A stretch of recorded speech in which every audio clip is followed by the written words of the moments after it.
So, hello. So, it is a lecture number 9 of gaseous law.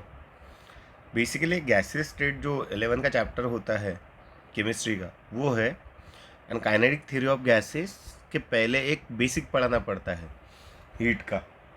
That is the why the gaseous state is use during the study of thermodynamics. So basically वही पढ़ना है. ये सारी चीज़ें आपको already पता है. हमने सॉल्यूशन एंड कॉलिगेटिव प्रॉपर्टी के टाइम पे चार्ल्स लॉ देखा था. कुछ उसी तरीके से वैन टॉप चार्ल्स लॉ वगैरह हमने देखे थे. याद है आपको? वैन टॉप बॉयल्स लॉ वगैरह देखे थे. एग्जैक्टली आपको एग्जैक्टली आप कुछ भी याद नहीं आ रहा है, मुझे पता है. बस वही चीज़ हम थोड़ी रिकॉल करते हैं, समझ के लेने की कोशिश करते हैं. देखो, सो पहले मैं बताता नहीं कि लॉ किसका है. पहले मैं समझाता. अपने डेडिकेशन से समझना है. Clear clear. और एक बार आप समझ गए कि मैं आपको बताऊंगा कि ये लॉ किसने बताया है. कंफर्म. तो चलिए स्टार्ट करते हैं. कुछ ज़्यादा दिक्कत वाली बात नहीं, आपको समझ जाएगी बहुत इजीली. समझो कि एक सिस्टम है जिसमें गैस है. ओके, मैं क्या बोल रहा हूँ ध्यान से सुनो.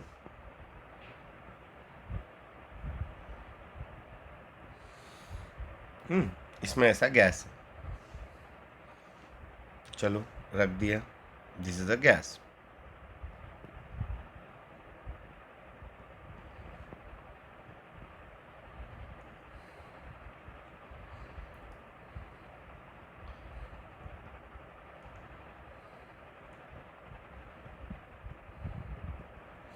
इसके ऊपर ये ढक्कन है, समझो एक.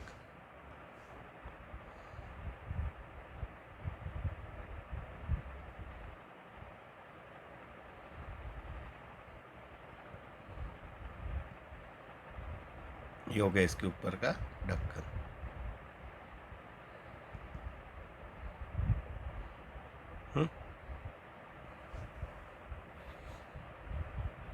ठीक है.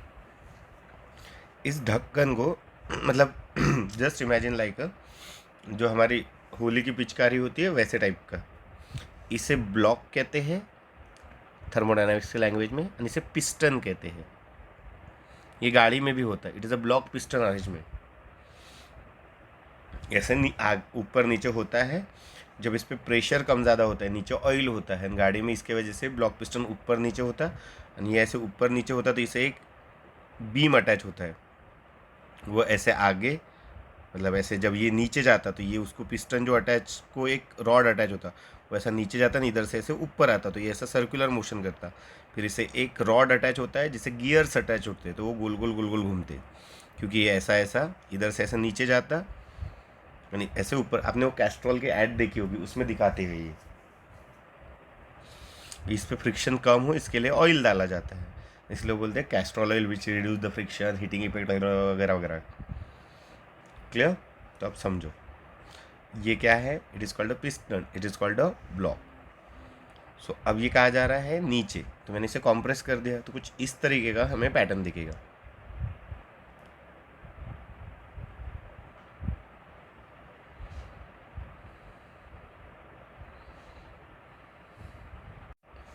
सो कुछ इस तरीके की अरेंजमेंट हमें दिखेगी. सही है कि ऐसा कॉम्प्रेस, तो मॉलिक्यूल बहुत ज़्यादा पास पास में आ जाएंगे.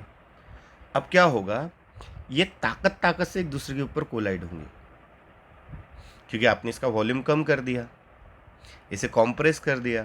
तो मॉलिक्यूल एक दूसरे के ऊपर अब ज़्यादा ताकत से कोलाइड होंगे, क्योंकि वो एक दूसरे के ऊपर मतलब ज़्यादा बार. जैसे देखो, पहले यहाँ पे समझो 10 मॉलिक्यूल थे, तो अब यहाँ पे 100 मॉलिक्यूल्स होंगे जो इस पे ऊपर जाने के लिए कोलाइड होंगे, क्योंकि कम जगह में आ गए ना.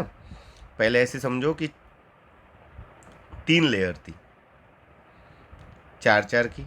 अगर आप उसको 2 लेयर में अरेंज करोगे तो आपको 6 6 मॉलिक्यूल अरेंज करने पड़ेंगे. अरे हाँ,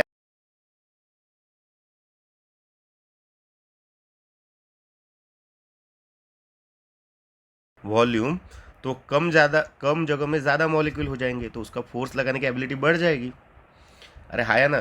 तो ये जो एरिया था जिसके ऊपर क्या फील हो रहा था, force, that is a force per unit area, that is called what, pressure हर जगह क्या फील हो रहा था उसे, जो प्रेशर फील हो रहा था वो अब हर जगह ज़्यादा फील होगा।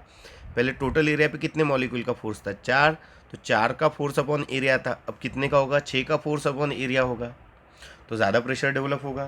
कब कब जब आप उसे कॉम्प्रेस कर दोगे।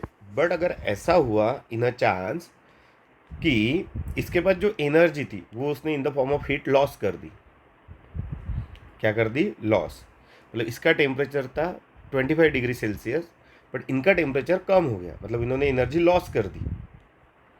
तो अगर इन्होंने एनर्जी लॉस कर दी तो उनकी फोर्स लगाने की एबिलिटी घट जाएगी। मतलब मैं कैसे बोल रहा हूँ, देखो पहले 4 जन थे, हर जन 10 का फोर्स लगा सकते थे, तो 4 जन कितने का फोर्स लगा रहे होंगे, 40।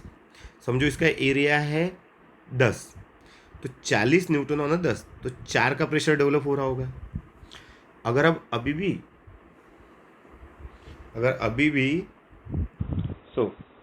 तो पहले 4 पास्कल का अगर प्रेशर होगा तो अब अगर हर एक की एबिलिटी 10 ही होगी और अगर 6 जन हो गए तो इट इज 60 पर 10, दैट इज 6 पास्कल का प्रेशर लगेगा, हाँ या ना।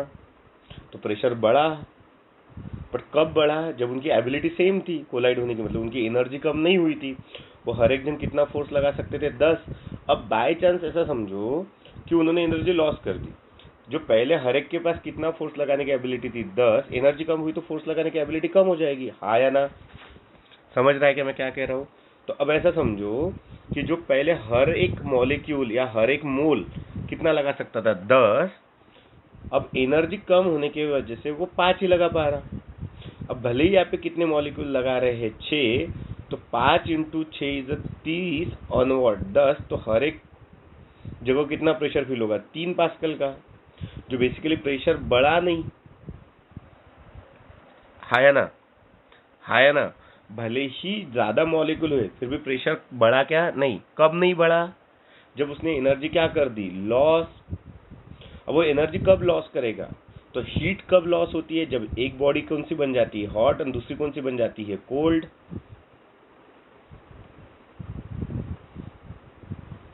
अरे हाँ या ना, हाँ या ना। तो अगर बाहर का टेम्परेचर 25 है, इसका भी कितना है 25, और इसने खुद का टेम्परेचर चेंज ही नहीं किया, तो इनके बीच में थर्मल इक्विलिब्रियम रहेगा, किसके किसके बीच में, सिस्टम और सराउंडिंग के, बराबर है। अरे बराबर क्या है, ध्यान से सुनो। तो मैं क्या बोल रहा हूँ, ध्यान से समझना एकदम। तो समझो ऐसे एक सिस्टम है, इसमें तुमने पिस्टन को दबाया, मतलब उस गैस को कॉम्प्रेस किया, कॉम्प्रेस करने के बाद भी अगर उसका टेम्परेचर नहीं बढ़ा, मतलब वो 25 का 25 ही रहा, तो खुद की एनर्जी लॉस।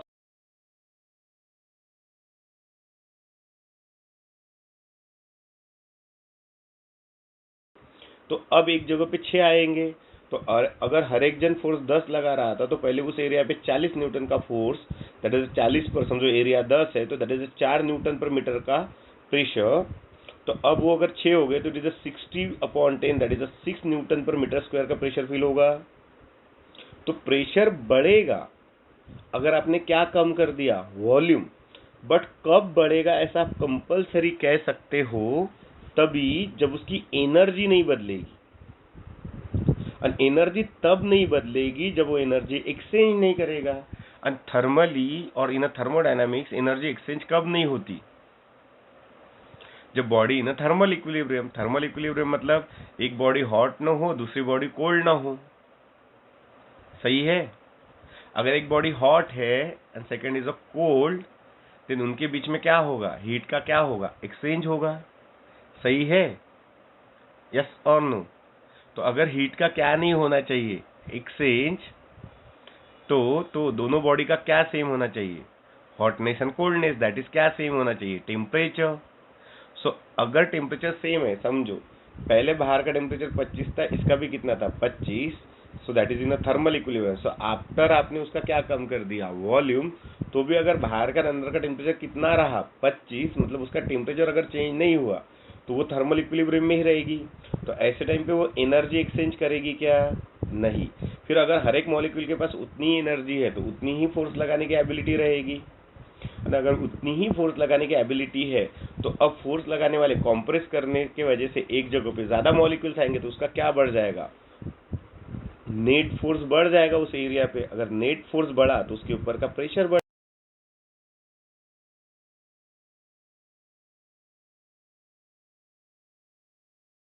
की उतनी ही ज्यादा कोशिश तुमने भी करनी है। क्या मेरी बात समझी है मैंने क्या बोला? पक्का? क्लियर? सो मैं ऐसा कह सकता हूं ना कि प्रेशर बढ़ेगा कब? जब वॉल्यूम कम होगा, लेकिन तब उसका क्या न बदले, टेम्परेचर न बदले, मतलब वो कैसा रहे, कांस्टेंट। एम आई क्लियर और नॉट? सो अगर टेम्परेचर कांस्टेंट है, तुम वॉल्यूम क्या कर रहे हो, कम, तो उसका प्रेशर बढ़ेगा, वाइस वर्सा। अगर तुमने वॉल्यूम बढ़ा दिया तो प्रेशर कम हो जाएगा। फील हो रहा है? फील हो रहा है? इमेजिन करो ये वाली डायग्राम। पहले यहाँ पे अगर 5 मॉलिक्यूल होंगे तो अब यहाँ पे 50 मॉलिक्यूल्स होंगे, तो प्रेशर बढ़ जाएगा। बट हर एक की एनर्जी नहीं बदलनी चाहिए। जैसे मैंने एग्जांपल लिया कि 3 भी हो सकता है, कब? अगर एनर्जी कम हुई तो एनर्जी नहीं बदलनी चाहिए। क्लियर है क्या? क्लियर है क्या? इमेजिनेशन सही से चल रहा है? समझा गया? पक्का? सो मैं क्या कह सकता हूँ कि वॉल्यूम चेंज करने से प्रेशर चेंज होता है। और किस प्रकार चेंज होता है कि अगर आप वॉल्यूम कम करो, कोई भी चीज को आप अगर दबाओ तो उस पर प्रेशर अंदर से बढ़ जाएगा, वो फट सकता है। पर ऐसा कब? जब उसका क्या न बदले, टेम्परेचर। सो अगर आपने इस तरीके की थर्मोडायनामिक प्रोसीजर की कि उस प्रोसीजर में आपने वॉल्यूम कम या ज्यादा किया, तो आपको प्रेशर चेंज होते हुए दिखेगा। अगर आपने उसका क्या कांस्टेंट रखे, टेम्परेचर। और एक रिलेशन फॉर्म होता है कि वॉल्यूम बढ़ाने से प्रेशर कम होता है और वॉल्यूम कम करने से प्रेशर बढ़ता है। मतलब इन दोनों में इनवर्स रिलेशन होता है।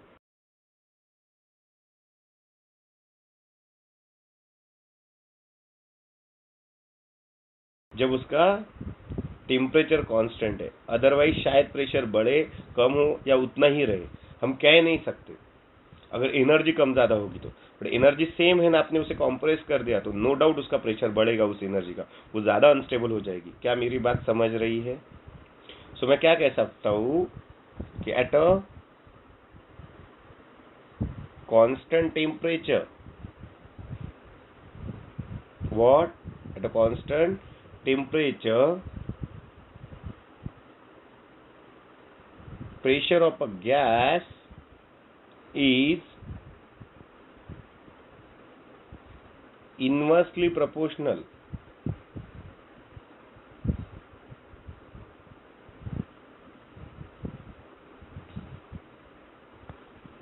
to volume of a gas. Clear? That is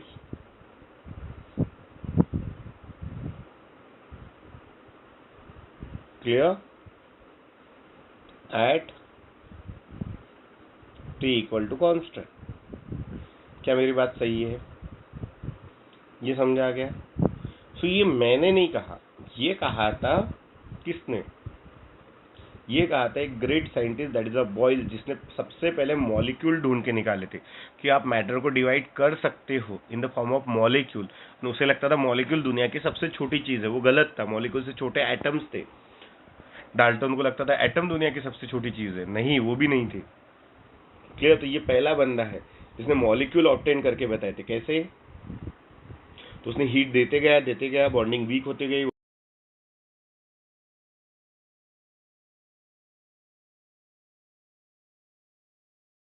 देने से ये अलग नहीं होते थे, बट उसकी हीट लिमिटेड थी ना उस जमाने में। क्लियर? बट उसका आधा सच था कि अगर आप एक आधे सब्सटेंस को हीट देते जाओ तो वो डिवाइड होते जाएगा ना, एक छोटा पार्ट मिलेगा, that is called a molecule. But molecule दुनिया का सबसे छोटा पार्ट नहीं है। सो ये कहा था किसने? बॉयल्स ने। And this is known as a which law? It is a Boyle's law.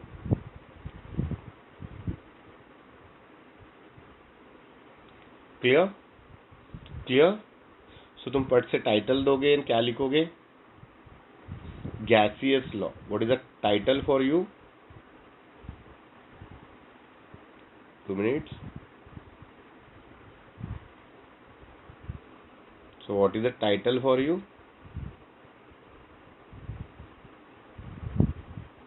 Gaseous law.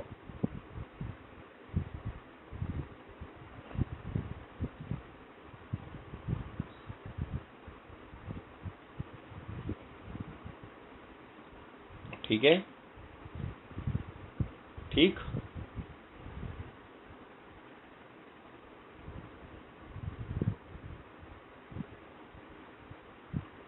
So first law title दिया होगा आपने कौन सा, that is a Boyle's law, दिया title, and it is a law.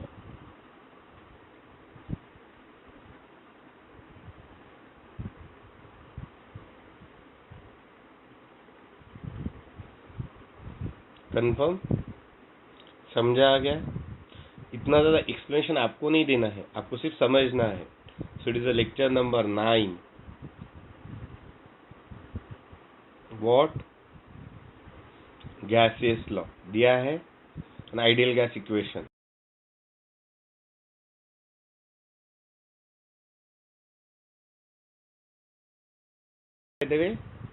ये आप तभी कह सकते हो जब ये कांस्टेंट है। आगे आगे फिर उसी तरीके से अगर एक आधा गैस है, ध्यान से, ये कंटेनर है,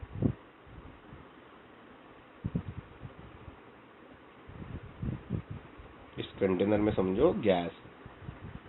चलो समझते हैं।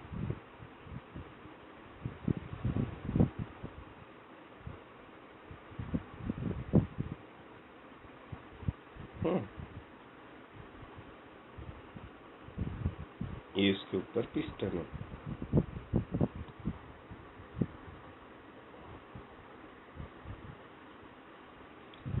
ठीक। और आपने क्या किया, इस वाले गैस को हीट दी। क्या दी, हीट। तब इसका टेम्परेचर बढ़ेगा, ये एक्सपांड होना चाहेगा। अरे हाया ना, हाया ना, तब इनकी एनर्जी बढ़ेगी तो इनके फोर्सेस बढ़ेंगे। अरे हाया ना, तो अब इस पे ज्यादा फोर्स क्या करेंगे, अप्लाई। अगर इसके ऊपर ज्यादा क्या अप्लाई करेंगे, फोर्स, तो इस एरिया के ऊपर का नेट फोर्स बढ़ जाएगा, that is the force on area बढ़ जाएगा, that is equal to what, इस एरिया के ऊपर का क्या बढ़ जाएगा, प्रेशर।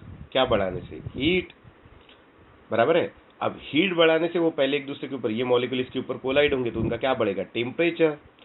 तो अगर आपने टेम्परेचर बढ़ाया तो इसका प्रेशर बढ़ सकता है, बट आपने क्या किया, जैसे ही उसका क्या बढ़ा, टेम्परेचर, इस पिस्टन को ऊपर जाने दिया।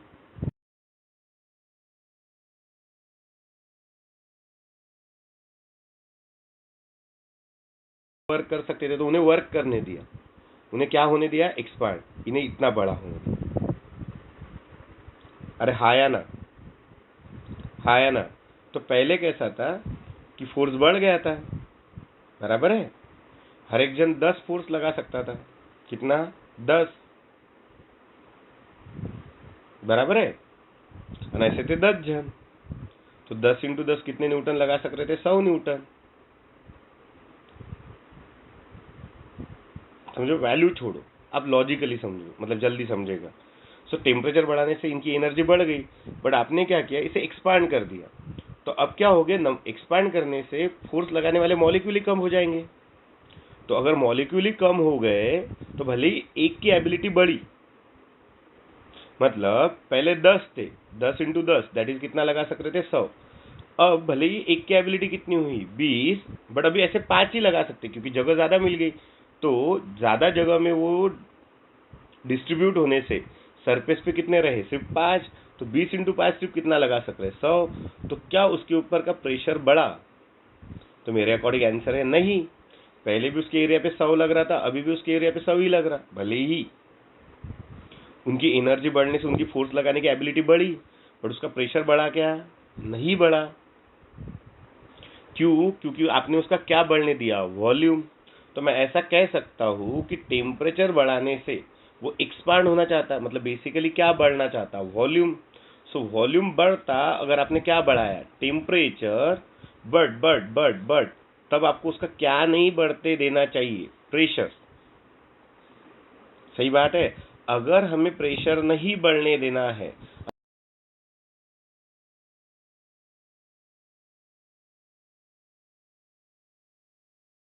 तो फोर्स लगाने की एबिलिटी बढ़ेगी, प्रेशर बढ़ सकता। तो अगर हमें प्रेशर बढ़ने नहीं देना है तो हमें उसका क्या बढ़ाना पड़ता है, volume. So volume increases with what, temperature, if pressure remains what, constant. So अगर आपको क्या कांस्टेंट रखना है, प्रेशर, फिर भी आपको क्या बढ़ाना है, टेम्परेचर, तो नो डाउट उसका क्या बढ़ाना पड़ेगा, वॉल्यूम। अगर आपने टेम्परेचर क्या कर दिया, डबल, तो उसकी एबिलिटी डबल हो जाएगी। वो एबिलिटी हाफ करने के लिए उसकी जगह आपको डबल करनी पड़ेगी। यस और नो? चीज़ क्या होना चाहिए, एक्सपांड होना चाहिए, अगर आपको उसका प्रेशर नहीं बढ़ाना है तो। क्या मेरी बात समझी है? क्योंकि अगर आपने उसका वॉल्यूम नहीं बढ़ाए और उसकी अगर टेम्परेचर बढ़ा दिए तो उसके ऊपर का क्या बढ़ जाएगा, प्रेशर बढ़ जाएगा। ये तो सही बात है।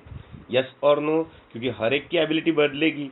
अगर ये अभी भी यहाँ पे पहले 10 थे, 10 लगा रहे थे, अपने टेम्परेचर बढ़ा के उसको कितना कर दिया, 20, तो 20 इंटू 10 वो कितना लगाएंगे, 200। तो वो एरिया पे कितने का फोर्स फील होगा, 200। सो 200 अपॉन एरिया, इतना प्रेशर फील करेंगे वो। तो अगर आपको अगर अब उसका प्रेशर फिर से 100 करना है तो आपको उसकी जगह डबल करनी होगी, क्योंकि अगर इतनी जगह में वो 10 लग रहे हैं तो अगर आप इसकी जगह डबल कर देंगे तो उतनी ऊपर वो सिर्फ कितने आ जाएंगे, 5। अरे हाँ या ना? एरिया के वजह से सरफेस पे कितने हैं समझो, 10, तो अगर मैं एरिया डबल कर दूं तो आधे हो जाएंगे डायरेक्ट ऊपर, क्योंकि अगर यहाँ पे 10 आ रहे तो अब जगह अगर डबल हो गई तो इसमें के 5 तो ऊपर चले जाएंगे। अरे हाँ या ना? पहले एक लेयर में कितने थे समझो, 6 थे, तो अगर मैं 2 लेयर कर दूं तो एक लेयर में 3 ही आ जाएंगे ना बस, और उसके लिए मुझे जगह डबल करनी पड़ेगी। हाँ या ना?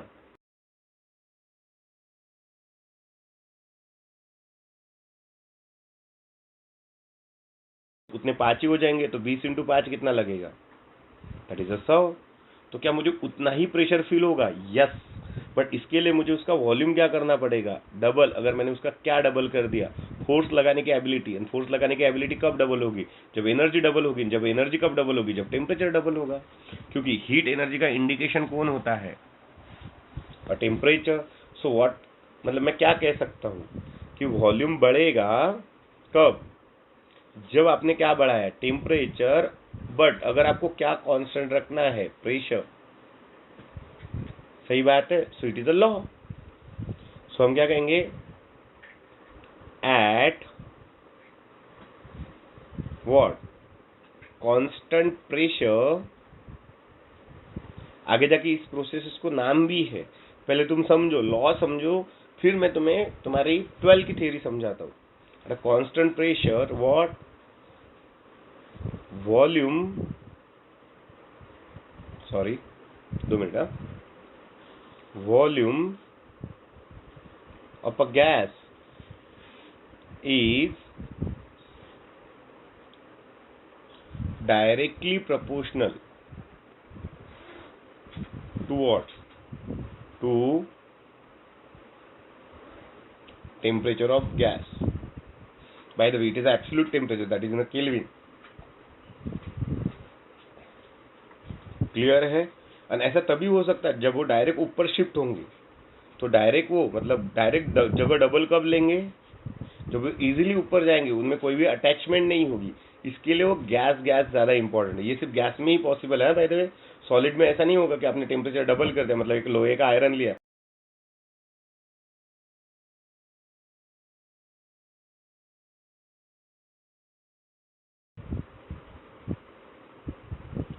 क्लियर? सो हम गैस में ऐसा पाएंगे कि वॉल्यूम डबल होगा, क्योंकि उसमें फोर्सेस नहीं रहेंगे, तो एबिलिटी उनकी अगर टेम्परेचर डबल कर दो तो एबिलिटी डबल होगी ना। अगर हमें वो होने नहीं देना है तो हमें उसकी जगह डबल करनी होगी। क्लियर? सो हम क्या कह सकते हैं कि volume is directly proportional to what, temperature. कब, at what, constant pressure. So at P equal to constant. Confirm? And this law is known as the Charles law.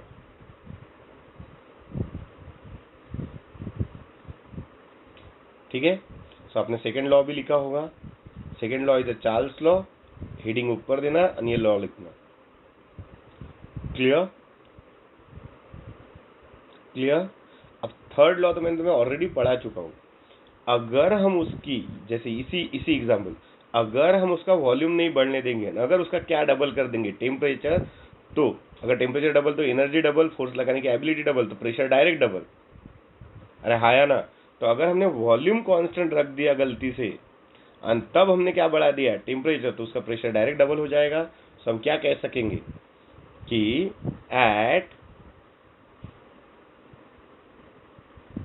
Constant volume what,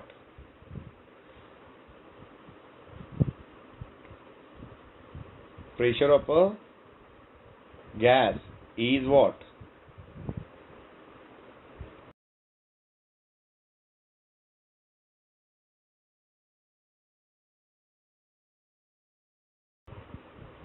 Temperature of gas।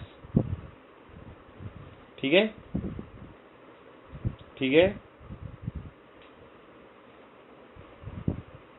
So P is what? Directly proportional to T, but when at V equal to what? Constant। तब तुम जगह ना बदलने दो, क्योंकि जगह बदली तो प्रेशर नहीं बढ़ेगा फिर। हाँ या ना। क्योंकि टेम्परेचर बढ़ाने से प्रेशर बढ़ेगा, बट वॉल्यूम बढ़ाने से प्रेशर कम हो जाएगा ना। ऐसा तो गेल लूसक ने कहा है, क्योंकि वो इनवर्सली प्रोपोर्शनल है। तो अगर जगह न बदली तो ही प्रेशर बढ़ेगा। एंड ये ढूंढा था किसने, या एक्सप्लेन किया था इसने, गेल लूसैक ने। गेल लूजर नहीं बे, Gay Lussac law. Clear. So it is a third law for you. So यहाँ पे हमारे 3 लॉ हुए खत्म। कौन कौन सा? The Boyle's law, the second one is a Charles law and the third one is a Gay Lussac law. Confirm है। और एक लॉ है that is called the Dalton's law, but basically वो हमें अभी नेसेसरी नहीं है। काइनेटिक थ्योरी ऑफ गैसेस के टाइम पे मैं तुम्हें समझा दूंगा, बट वो नहीं भी लिया तो भी आपको समझ जाएगा। सो व्हाट इज, जैसे क्या, देखो लॉ तुम्हें बहुत जल्दी समझेगा, वो भी बता देते हैं। That is a Dalton's law. अब आए तो फोर्थ लॉ भी क्यों ना कंप्लीट करे। चलो समझो, ये ढक्कन है, वैसे तुम भी ढक्कन ही हो, बड़े कंटेनर।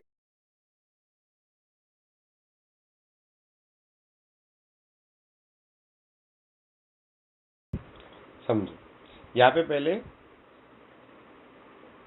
10 मोल्स थे या 10 नंबर ऑफ एटम्स थे। कितने एटम थे? 10। ये यहाँ पे ऐसे 10 थे।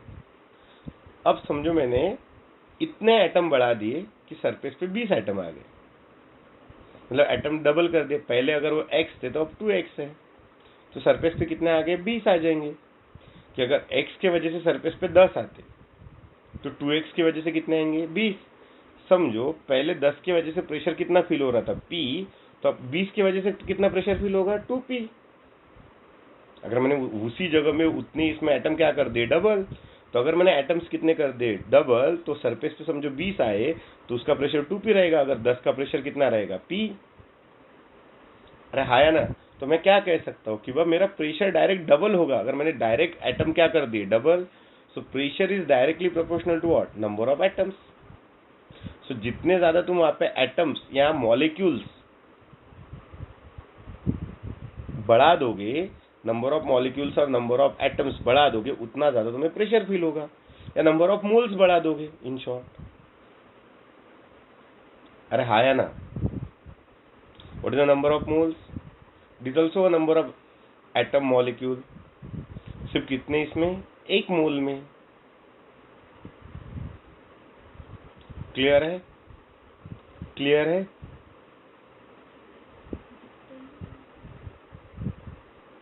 पक्का? सो मैं क्या कह सकता हूँ कि प्रेशर मेरा कब कब बढ़ेगा? टेम्परेचर बढ़ाने से मेरा प्रेशर बढ़ेगा, वॉल्यूम कम करने से मेरा प्रेशर बढ़ेगा, नंबर ऑफ मोल्स या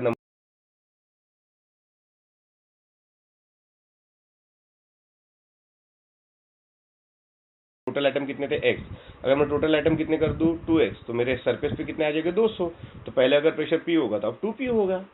ये बहुत इजी सा लॉ है। इस लॉ को कहते हैं what, it is called a Dalton law. But ये तभी होगा जब उसका वॉल्यूम नहीं चेंज होगा उसी जगह में। अरे आया ना पक्का। तो हम क्या करेंगे कि अगर जगह नहीं बदली, टेम्परेचर नहीं बदला, तो हम क्या बोलेंगे एट टेम्परेचर बदला तो भी जरूरी नहीं कि प्रेशर बदलेगा, भले ही फिर आप 2x कर दो, बट उनकी अगर टेम्परेचर ही कम हो गया, एनर्जी कम होगी, तो हर एक की एबिलिटी कम हो जाएगी। मतलब पहले 10 ही जन थे बट हर एक की फोर्स लगाने की एबिलिटी 10 थी, तो वो 100 लगा रहे थे, फिर आपने 20 कर दिए, बट हर एक की एबिलिटी 2 ही हो गई, तो अब 40 ही लगा रहे, प्रेशर बढ़ा थोड़ी, फिर फोर्स ही नहीं बढ़ा, क्योंकि उनकी एनर्जी कम होगी बेचारों की। कंफर्म है? समझ रहा है मैं क्या क्या बोल रहा हूं? तो मैं क्या कहूंगा, at constant what volume and temperature, क्या pressure of gas is directly proportional to what, to number of atoms or molecules of gas. So P is directly proportional to capital वाला N। नंबर ऑफ एटम्स के लिए अपन N दिखाते हैं, NA for the Avogadro's number, पक्का। And N upon NA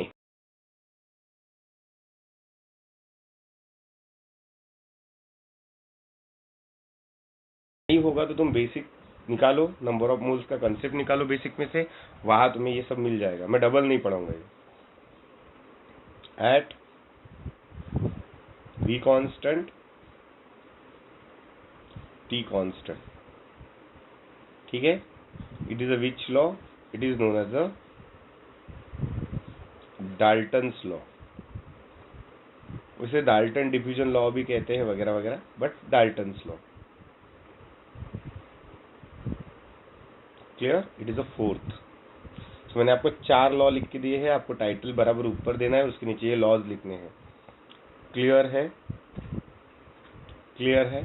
अब इन चारों का Newton ने एक साथ सोचा और एक इक्वेशन बनाया, that is called equation of ideal gas. Clear? Clear है? तो चलो देखते हैं। So next title is what? So next title is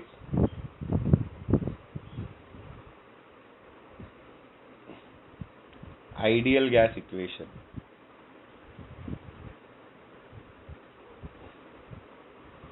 ठीक है, तो चलो बढ़ते हैं आगे आइडियल गैस इक्वेशन के साथ।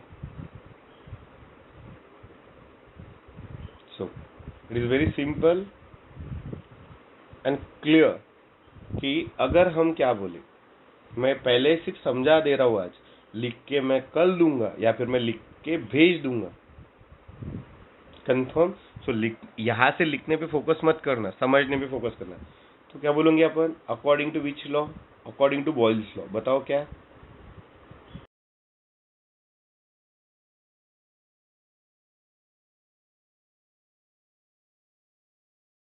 That is inversely proportional to volume according to Charles law. What? Temperature, sorry, volume is directly proportional to temperature, ठीक है, अकॉर्डिंग टू गे-लुसैक लॉ। हाँ, गे-लुसैक एंड चार्ल्स लॉ एक ही है बेसिकली, सिर्फ अलग अलग मायने हैं। Pressure is directly proportional to T. कब? Temperature constant, pressure constant, volume constant, ठीक है। सो अगर मैं इसे बोलूं इक्वेशन नंबर 1, इसे बोलूं इक्वेशन नंबर 2, ठीक है, एंड अकॉर्डिंग टू कौन? अपना Dalton, pressure is directly proportional to number of atoms. सही है? तो अगर हमें चारों लॉ को थोड़ा सोचे और इन तीनों को अगर इकट्ठा करें तो ये चारों लॉ बन जाते हैं। देखो कैसे कि फ्रॉम इक्वेशन 1, 2 एंड 3 मैं क्या कह सकता हूँ, pressure is directly proportional to 1/v and T and N. So pressure is directly proportional to what? NT upon V. So PV इधर लेके आता हूँ डायरेक्टली प्रोपोर्शनल टू NT। तो क्या इसमें V is directly proportional to T नहीं आया? If pressure is a constant and number of moles is a constant then V is directly proportional to T। तो क्या इसमें चार्ल्स लॉ नहीं आया? तो अगर मैं ये प्रोपोर्शनलिटी बनाऊं तो क्या मेरे चारों लॉ कवर होंगे? यस। देखो कैसे मैं बोल रहा हूँ पी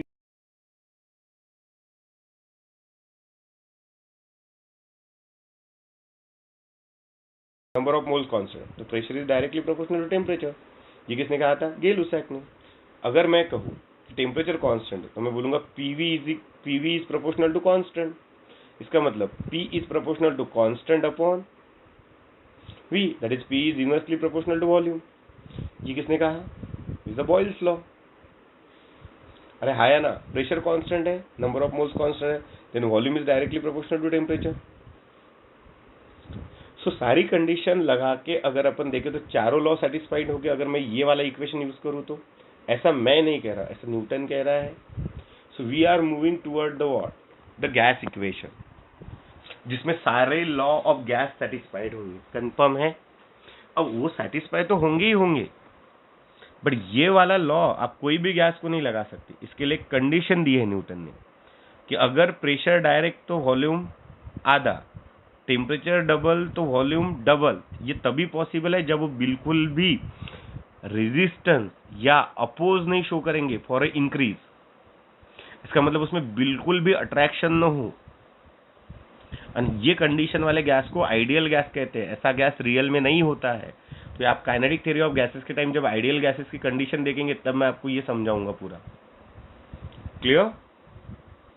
सो अब इसे थोड़ा प्रोपोर्शनलिटी को सॉल्व करते हैं। चलो, सो मैं क्या कह सकता हूँ कि पीवी इज व्हाट, प्रोपोर्शनलिटी गई, एक कांस्टेंट आएगा कोई तो भी। आपको कांस्टेंट का मीनिंग बहुत अच्छे से समझ। कांस्टेंट बेसिकली होते क्या है? एक की वैल्यू। सही है? तो हम क्या बोलेंगे? Constant into what, N into T. क्या बात सही है? ये वाला इक्वेशन सबसे पहले फाइंड किया था न्यूटन ने, जिसे स्टडी किया।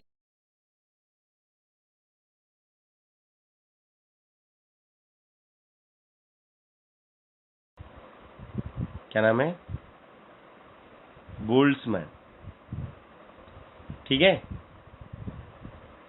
सो उसने उस कांस्टेंट का नाम रखा था ये इक्वेशन की इक्वालिटी सेट करने के लिए। उसे उसने कहा था KB, that is the Boltzmann constant. ठीक है। So KB into N into T. सही है? इतना समझा? जिसकी वैल्यू थी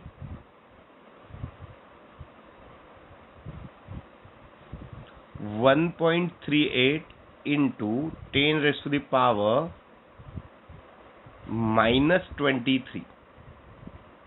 कितनी थी? 1.38 इंटू 10⁻⁻23। क्लियर? यूनिट तुम खुद निकालना। इसका joule, number of moles, number of atoms को तो यूनिट नहीं होगा, टेम्परेचर तो joule per kelvin. KB equal to PV upon N T. N को यूनिट नहीं होगा, टी को होगा। P into V, pressure is newton per metre square, volume is metre cube, newton metre is joule. ये हमने देखा है ना, प्रेशर वॉल्यूम टाइप का वर्क बेसिक में ही, upon kelvin. So what is the unit? So KB equal to what?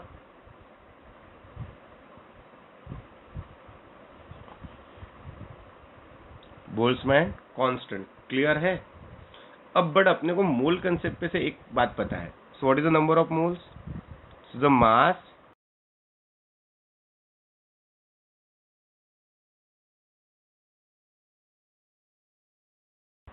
Number of atoms upon Avogadro's number.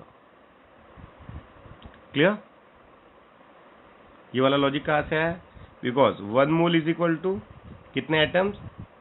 6.022 into 10 raised to the power 23, that is the Na.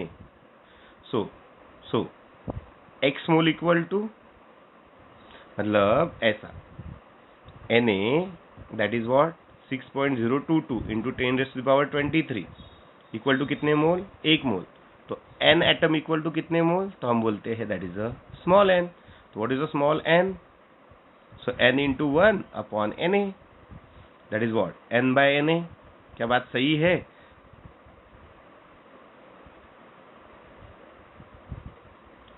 This is a mole concept, ये आपको पता है?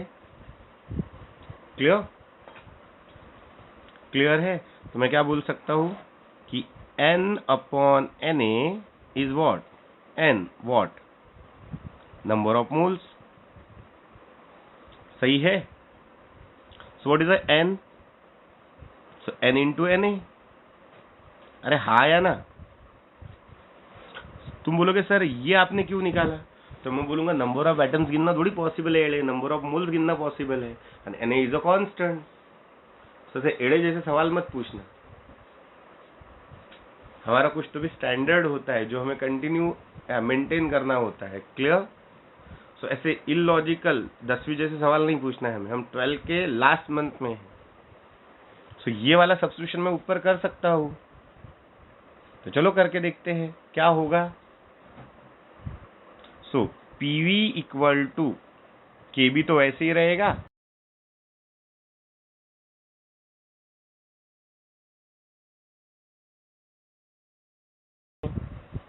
so now this equation become PV is equal to what? मैं n that is number of moles, वो तो कितना gas लिया उस पर डिपेंड है। अब KB is a constant, इसकी वैल्यू तुम्हें पता है, Na is also constant, इसकी भी वैल्यू तुम्हें पता है, इंटू T तो हमें गैस से पता चलेगा। सो KB की वैल्यू इंटू Na की वैल्यू अगर हम कैलकुलेट करें, सो it is a 1.38 into 10 raised to the power -23 and Na is a 6.022 into 10 raised to the power 23। सही है? So it will be a, this get cancel and 6 into 1 point something, so it become 8.314 इन दोनों का constant मिलके, and ये वाले value को कहा जाता है R, that is a gas constant. देखो मजाक मजाक में हमने गैस कांस्टेंट भी डिराइव कर लिया, बाकी रटने लगाते हैं, हमने डिराइव करके बताया है। क्लियर है? Confirm? So it is called a gas constant, but ये गैस कांस्टेंट कब? जब ये आइडियल गैस है। क्लियर है? ये वैल्यू किसके लिए है? आइडियल गैस के लिए, और ये वैल्यू हमेशा कांस्टेंट ही रहेगी, गैस कोई भी रहे, क्योंकि अगर वो आइडियल है तो वैल्यू कांस्टेंट है। तो आइडियल गैस के लिए, क्योंकि आइडियल गैस तो कोई भी हो, अगर वो आइडियल बिहेव कर रहा है तो ये सारे लॉ लगेंगे, तो it is also called a universal constant, इसकी वैल्यू कभी नहीं बदलेगी अगर गैस आइडियल है तो। क्लियर? क्लियर? क्लियर है?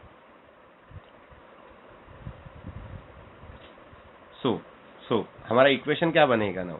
So it is become PV, ये नंबर ऑफ मोल्स ऐसे ही रहा,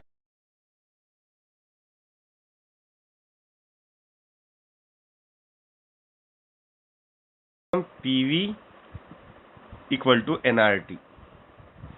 This is the equation which obey all the gas law and show the equality between all the variables which define the state of a thermodynamic system. Yes or no? जितने भी state variable है उनका एक दूसरे के साथ क्या relation है, ये इक्वेशन शो कर रहा है। अगर गैस आइडियल है so it is called a ideal gas equation.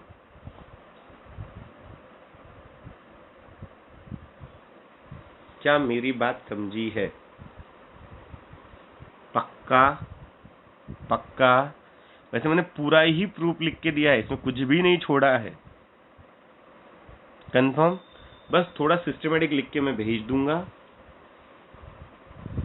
तुमने नहीं भी लिखा तो तुम्हारे थर्मोडायनेमिक्स के सिलेबस में नहीं है, ये डायरेक्ट यूज करने को बोला है तुम्हें, बट कहाँ से आया तुम्हें पता होना चाहिए, क्या समझा है? समझा है? और अगर ये तीनों बदल रहे तो एक दूसरे के रिस्पेक्टिव कैसे बदलेंगे? क्योंकि ये इंडिविजुअल कंडीशन है, ये लॉज मतलब इंडिविजुअल कंडीशन है। ये कांस्टेंट है तो ऐसा, ये है तो ऐसा। अगर ये सब बदल रहे तो एक दूसरे के कैसे बिहेव करेंगे? तो उसके लिए हमारे पास कौन सा मैथमेटिकल इक्वेशन है? तो ये वाला। So is a mathematical relation और equation between what? All the state variables.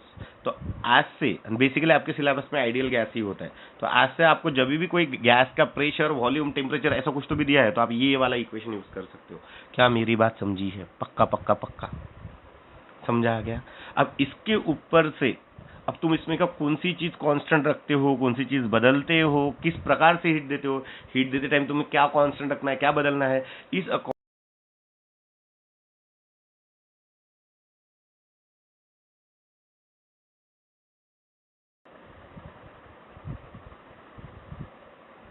ठीक है। So that is known as a thermodynamic process, जो हमारा टॉपिक होगा लेक्चर नंबर 10 का। So it is very important lecture for you. ये नया वाला जो लेक्चर आएगा ये सबसे इंपॉर्टेंट लेक्चर होगा आपके लाइफ का। इससे आपको दोनों तरफ की chemistry physics and chemistry both subject का थोड़ा थोड़ा आइडिया आ जाएगा थर्मोडायनेमिक्स का। क्लियर है मेरी बात? आप प्लीज जल्दी से इसे देखा करो और मुझे कन्वे करो कि आपको कोई डिफिकल्टी है क्या। Thank you.